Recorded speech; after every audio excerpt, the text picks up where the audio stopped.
Hey, welcome to day 57 of this little 1000 Days of Music project. And today, obviously, another album. And I have Opeth. Yeah, we're back to Opeth, which I haven't covered in a little while. I covered Blackwater Park and Deliverance, I think.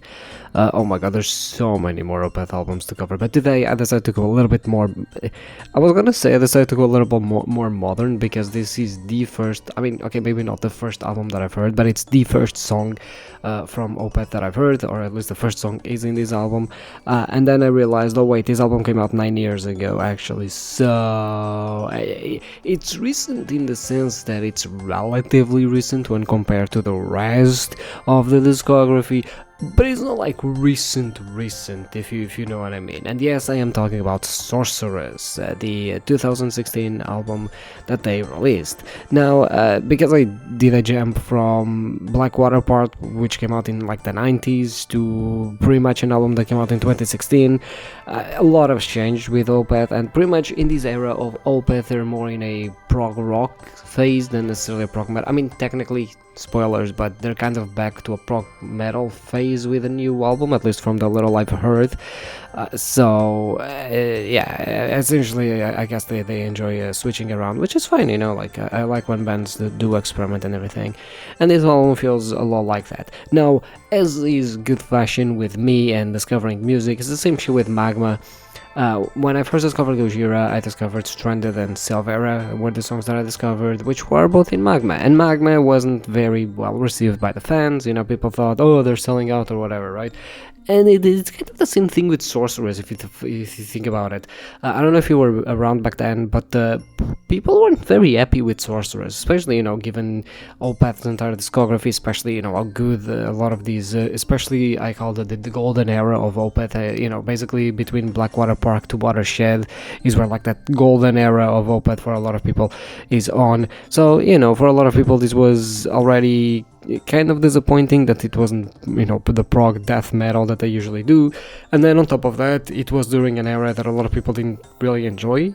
And this album, you know, I gotta say, I understand why people didn't enjoy it. Because at first, while I did enjoy a couple of songs here and there, at the same time, I was like, I don't know. I've tried, for example, the Wildflowers, because it had a music video, or I guess a lyric video, and I didn't like it. I was like, it's whatever. And I mean, truth be told, I don't like it too much still. But, you know, like now that I've been able to, you know, be a bit more perhaps experienced in listening to music, and that I had the opportunity to essentially just come back to this album and sort of review it, I'm realizing that maybe people were a little bit, just a little bit too harsh on the album. Because the reality is, there's a lot of very good songs in this album, and the entire sound is very good. I was praising Magma for having a very good sound as well, very clean production, and this album is no different. This album has a very clean production. Everything just sounds so clean and so on point. It's such a pleasure to hear it. And look, I don't even hear it on like, you know, good headphones, or because I'm not an audiophile or anything like that. Like, I'm gonna be honest, I listen to these songs when I'm like, or I listen to these albums when I go like on walks and stuff like that, because again, this is more just an extra project for me than anything else. So you know, I was just listening to this outside, and it's super clean, you know, being able to listen to albums with shitty headphones and then going, actually it sounds good. I think it's a testament to how good the album just sounds in general. So yeah, one thing that I do want to mention, and this is more related to maybe YouTube than necessarily the album itself. I fucking get, because I listen to music on YouTube. Yes, I'm one of those people. I hate Spotify, especially because I don't have premium and I don't want to like fucking pirate it or whatever. It's just too much fucking work. I just listen to shit on YouTube. That's where my, you know, consuming habits are. I'll keep using the music side of YouTube as well, because I already use the normal side. But on YouTube, when you click on this album and you click to play it, this album comes with 16 songs, and at first I was like, oh, okay, you know, this is the prog rock era of Opeth, so it's not gonna be a lot of like long songs. Or wrong, completely fucking wrong. There are long songs. I mean, there's also short songs, but a lot of the album, I mean, the actual album is 11 songs. The problem with the other 5 songs is that essentially 2 of them are on the limited editions that bands fucking love releasing, that I absolutely despise. Look, I understand that it's to try and like sell more albums or whatever, but these songs are gonna end up on fucking streaming anyway. I don't like. Can we just go back to the hey, I have an album, I released the album, yay, like fucking era of I absolutely despise when band just fucking oh, here's an album, oh here's a limited album that has a limited fucking song in it that we didn't put on the original. Just put fucking everything on the original album, bro. Oh, but we originally cut this song. Then keep the fucking song cut. This shit happened with the other time. I made a review on Ride the Lightning by Metallica. And then I was browsing YouTube and I saw, a song that I think it was called Now That We're Dead. Wasn't Now That We're Dead? I don't know. It was some song like that. And it had the logo from Ride the Lightning. And I was like, oh, I did not review. Oh, it was Am I Evil? It was Am I Evil? And I was like, wait, did I not review this song? And no, I didn't review that song because that song is on the fucking deluxe album that was re-released like fucking years later or some shit. I just saw bro, release the fucking album. That's it. Like, why are we overcomplicating this fucking I don't know. Like, still, yeah. So 2 of the songs are bonus songs. The other 3 are live songs. Which I also dislike this fucking trend of putting like deluxe albums out and then just putting some live songs in it. I'm sorry, I'm listening to the studio album for a reason. If I wanted to hear your live stuff, I would just, go search up a concert and would hear these songs in a concert setting. So I just, I don't know like why bands do this. The funniest thing about this entire thing, by the way, 2 of the songs are from the previous album, Pale Communion, which I should cover in the channel, and then the other song is The Drapery Falls, from Blackwater Park. So not only does this album have 16 songs, 2 of them being extra because of limited edition, the 3 live songs aren't even from songs of this album. Like, sometimes bands release a deluxe version of the album where like they've already played some songs live and compiled them and, as like an album re-release or whatever. No, here I guess they released the album and they just released live songs that aren't even in this fucking album. I don't know why bands do this, honestly. Anyway, enough rambling about the state of the music industry, I guess. As for the album itself, look, as I mentioned, I was actually quite because I was expecting so much worse, because back then I also did hear some stuff here and there, and I didn't generally like it, because being honest, while I did discover Opeth through some songs in this album, at the same time I did then go back to listen to their older stuff and whatnot, and eventually I found a lot of other albums that I was like, oh, so this is why this fucking band is huge, like, holy shit. But now coming back to this album and coming back, especially yesterday I listened to Images and Words, and this album is essentially an homage to like those 80s, early 90s rock bands, because it sounds, this is prog rock pretty much, and it sounds very inspired by that era of rock. Like almost every song sounds inspired by that era of rock. It still does have that Opeth flair, and especially the theatrics. Like this album is actually very theatrical, and it does feel a lot like sort of that medieval posh view and atmosphere that I have of Opeth that I've already talked about before, and this album really leans into that and really leans into all of the theatricals and everything, which I mean I think it's what worked for a lot of prog rock in like the 80s/90s, so I understand where they were going for that, but personally that's not what I'm looking forward to when it comes to Opeth. Don't get me wrong, a lot of the sounds in this album are really interesting, especially a lot of the synth and the guitar sounds. However, again, like drums, I know that I usually like say how good drums are, whatever. Drums in this album are actually really fucking good. I don't know, I think this is a new drummer that they had at this point or something, but it sounds really fucking good. Like the drums especially sound really good. They don't sound super aggressive because again the album is more supposed to be about that 80s/90s prog rock aesthetic, the theatrics and everything, so it doesn't sound too intrusive, but you can really like hear how good the drumming actually is in this album, as well as the bass, but the drumming especially stands out, right? So you have all of these going for it, and then the entire album sort of, I mean, you have songs that are more I guess a bit of a letdown. Even songs that are kind of long, like for example, Strange Brew is an 8 minutes and 45 seconds song, and yet I didn't feel the specialness of Opeth in that song. Funnily enough, though, you then have other songs like, for example, where's the song here? There's some song. Can I find a song, please? Okay, Will o' the Wisp, right? Which is only 5 minutes long, but it actually leans way more into this, theatrical, medieval style prog rock song or prog rock type of audio, and it does it so well, right? And it does it with the lyrics that are sort of known to Opeth, where it's like it's sort of like good lyrics, but at the same time it does have a little bit of a weirdness to it.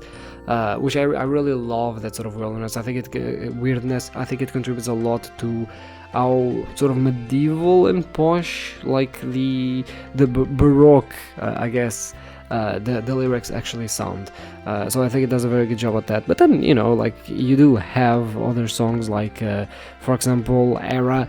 I think Era is the first song that I actually heard from this album, is the first song that I actually came across, and it was a song that got recommended to me on YouTube actually 9 years ago, and it's an absolute banger. Yeah, it's a rock song, and yes, sure, I would say that if you listen to Opeth, especially the earlier stuff, you wouldn't exactly know that this is Opeth, but I think that this is also why being a good musician sometimes can be really faulty, because whereas other bands, and even Opeth have that, like a lot of Opeth earlier stuff, middle stuff, as a lot of these, yeah, this is Opeth.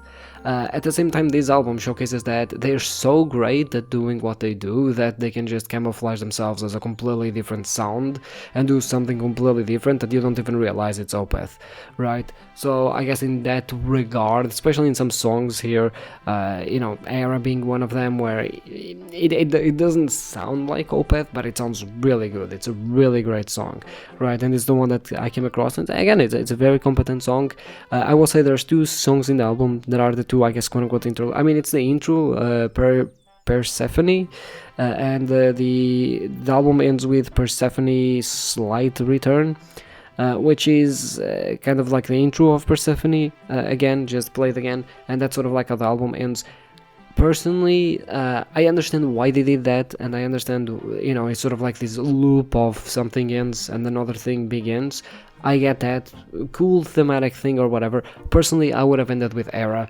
I am already not a huge fan of like intros and like these, shorter songs that are supposed to just be a sort of bridge, a sort of pause in the album. So the fact they just repeated the first one to end the album, again, I understand the thematics of it. Not a huge fan though. Personally, I would have just ended the album with Era. I think it's such an amazing closer, right? It's like, as the song states, the end of an era, the beginning of a new, right?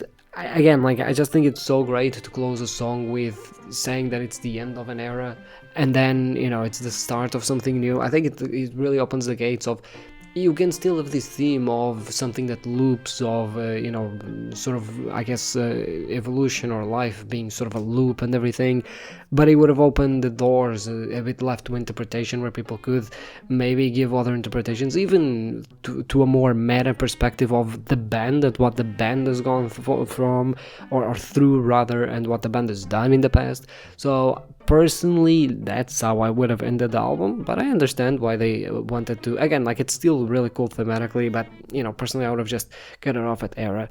But yeah, there were some songs that the self-titled Sorceress, not a huge fan. The Wildflowers, not a huge fan. But then you have other songs that I'm actually like really surprised at how good they are.